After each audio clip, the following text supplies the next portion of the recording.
E aí pessoal, tudo bem? Seja bem-vindo a mais esta aula. E nessa aula eu vou te ensinar a como orçar uma obra de sistemas VRF em 7 passos simples. Zanata, por que você está me ensinando isso? Talvez você não saiba, mas se você deseja crescer, angariar valores maiores no seu serviço, você precisa avançar para a próxima etapa. E talvez você seja um spliteiro, você instale multi-splits e você talvez tenha medo em aplicar sistemas VRF. E adianta você saber instalar sistemas VRF ou talvez até dar uma manutenção se muitas vezes você não sabe como orçar isso, você não sabe qual valor agregar ao seu serviço.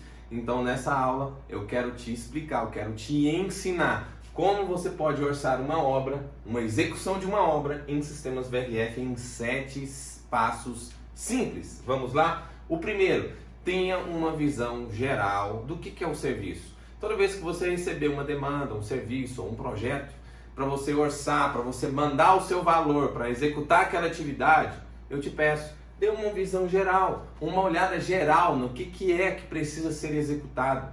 Quantas evaporadoras vão ter, qual que é o tipo de sistema, qual que é o fabricante, se você vai ter que trabalhar ali naquele regime ali noturno ou diurno, se você vai ter que trabalhar em final de semana, você vai ver que até o final dessa aula você vai entender que todas essas informações juntas, casadas, elas vão permitir você mandar o seu preço ali para o cliente, para você agregar o seu valor ali ao cliente.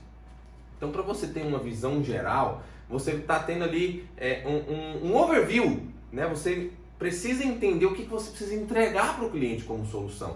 Essa questão de visão geral também, eu vou te dar uma dica aqui crucial, tá? E que me ajuda a agregar valor nas obras que nós executamos aqui na empresa. E o que é essa dica? Cara, pergunta para o cliente, faça uma reunião de kick-off, pergunta para o cliente o que você espera.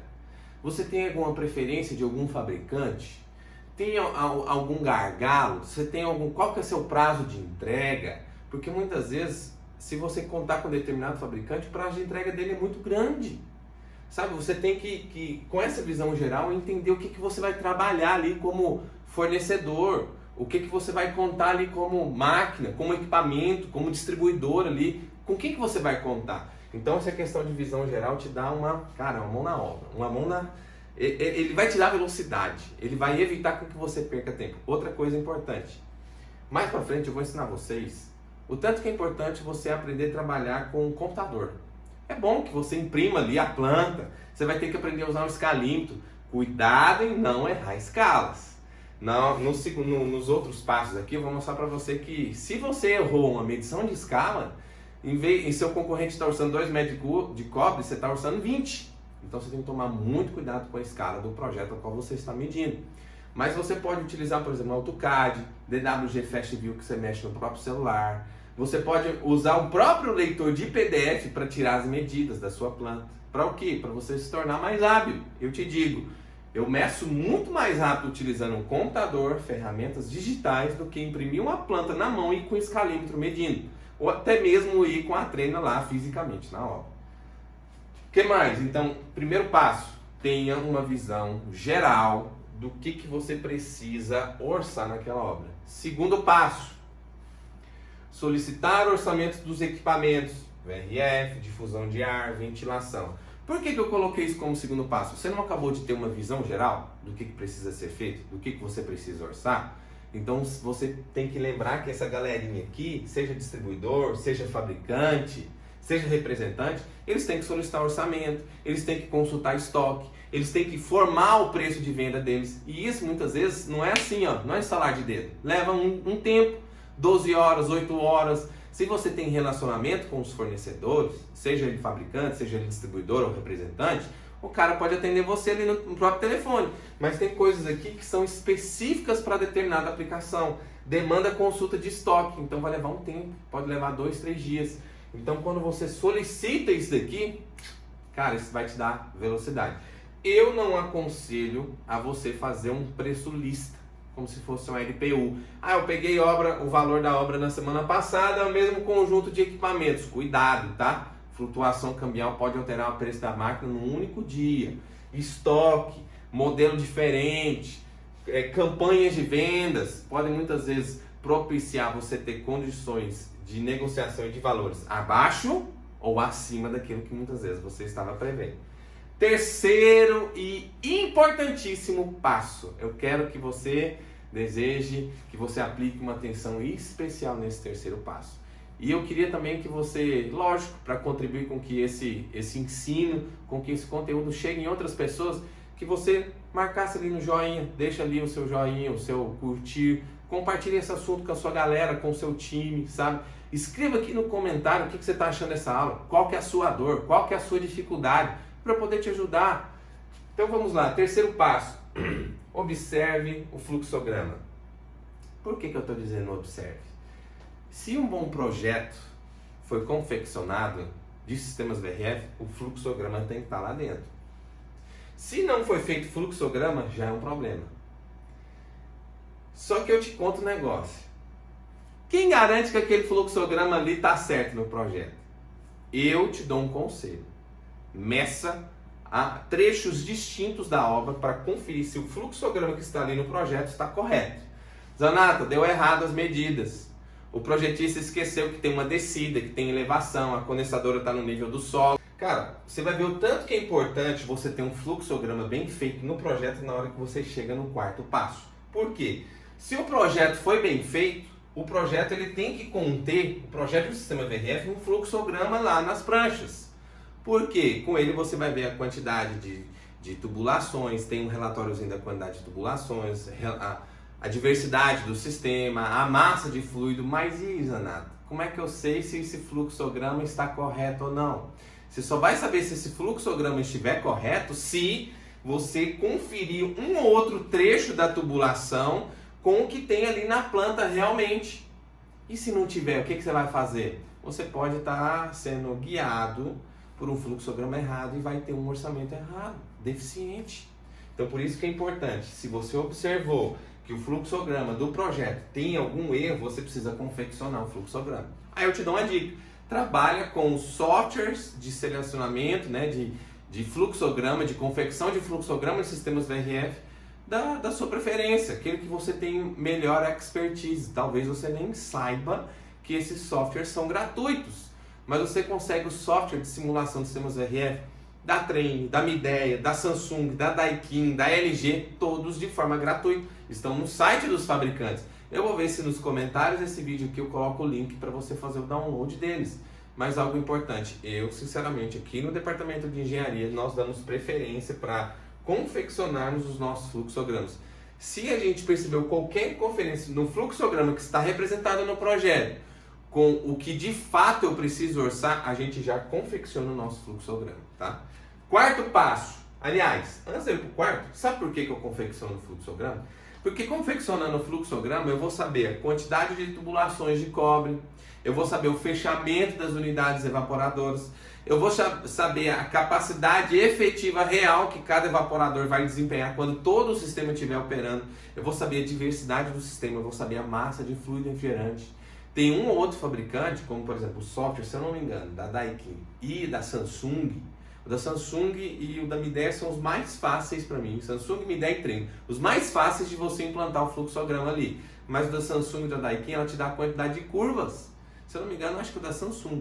Posso até checar isso depois. Mas olha só, você vai montar a sua LQM, que é o quarto passo, que é a lista de quantitativo de materiais. E você já tem a relação de materiais nas suas mãos. Olha que facilidade. É transcrever de um para outro. Cara, quarto passo, crucial para você montar seu orçamento. Montar a sua listagem de quantitativo de materiais. Na sua listagem de quantitativo de materiais vai ter a quantidade de evaporadoras, de condensadoras, de tubulações de cobre, de válvulas de fechamento, a massa de fluido refrigerante. Você vai saber com o tipo de evaporadora se você precisa prever suportação específica para ela, como barra, roscada, tirante. Se você vai ter que usar perfilado, perfurado. Você vai ter que considerar ali a quantidade de bucha, 8 bucha para concreto ou bucha para parede tipo drywall. Com isso daqui você vai preencher a sua listagem de quantitativo de materiais. Isso daqui, cara, é matéria básica para você chegar no seu valor final de orçamento.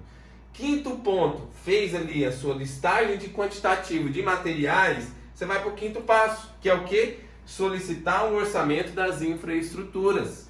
Você vai pegar a sua listagem ali de materiais, de quantitativo de insumos, você vai mandar ali para os fornecedores, distribuidores ou representantes, uma do Frio, Frigelar, Clima Rio, uma do Sparcon da vida, para que eles orcem aqueles insumos para você.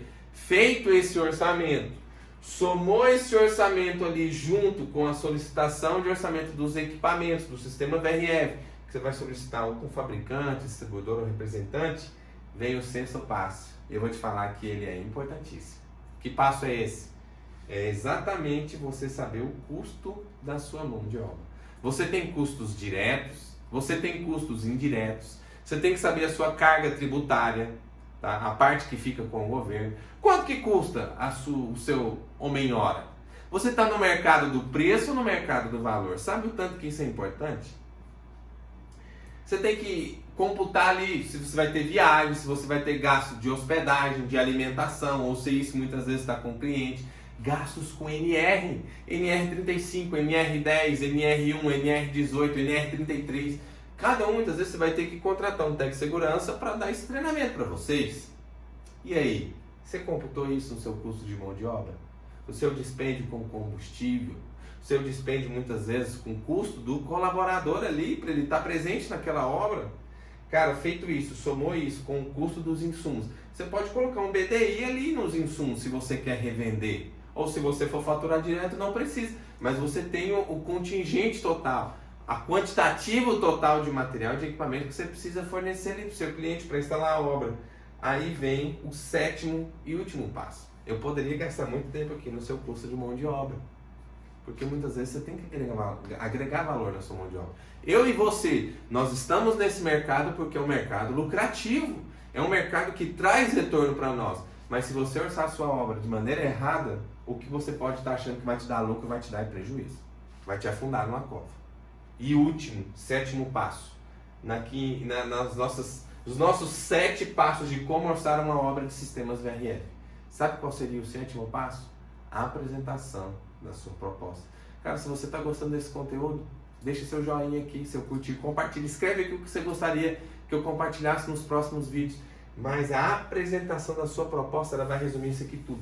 Você pode ter feito um bom orçamento, você pode ter considerado ali os quantitativos corretos, tá com um ótimo valor de insumo e de máquina, mas se a sua proposta for uma porcaria, escrita num papel de pão, você não transmitiu para o cliente confiança de te contratar. Você já parou para pensar isso? Não, eu vou mandar para o cliente no telefone mesmo, eu vou escrever no WhatsApp e ele, se ele quiser, me contrata. Cara, a qualidade de confecção da sua proposta pode fazer toda a diferença, meu queridão.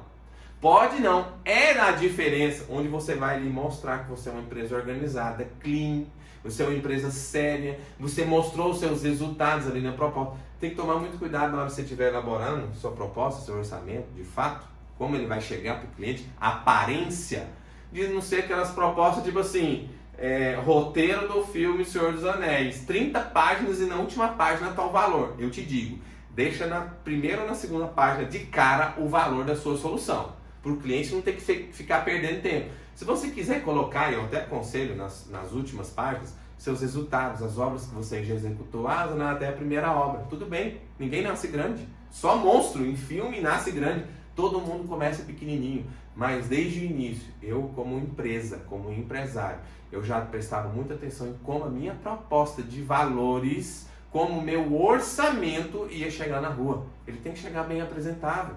Ele tem que chegar de uma forma clara para o cliente, para ele saber o que ele está gastando. Ele não está perdido. E no final, você vai ficar tão feliz na hora que o cliente vê que você orçou correto, que o cliente não teve Kinder Ovos. Eu odeio clientes que têm Kinder Ovo. O índice de clientes nossos que tem aqui aditivos, vou te falar que é praticamente zero. Só existe aditivo em obras nossas aqui na minha empresa quando literalmente mudou o escopo. Quando o cliente agregou coisas que não estavam no pacote original. Kinder Ovo para o cliente é sinal de que você é um péssimo orçamentista, de que você orçou errado. E aí, se o cliente não topar o aditivo de uma falha sua de orçamento, sabe quem vai tomar ré? Você, porque você orçou errado. Porque você não deu atenção a cada custo dos elementos que compõem seu orçamento. Fechou, galera? Espero ter te ajudado nessa aula, nesse ensinamento. Estou aqui para transbordar, para compartilhar para você. E meu intuito é que você possa literalmente pegar esses ensinamentos, colocar em prática e tornar os seus orçamentos lucrativos. Afinal, eu e você participamos desse nicho de mercado, agregamos valor às nossas soluções para ter lucro. Empresa sem lucro é obra de caridade, eu e você não participamos disso. Nossas empresas precisam trazer cada vez mais lucros, prestando serviço de qualidade, gerando ali uma fidelização da nossa carteira de clientes. Eu agradeço mais uma vez pela sua presença. Deixa aqui seu joinha, seu compartilhar. Escreve aqui nos comentários o que você gostaria, quais são as suas dúvidas. Tamo juntos e até a próxima.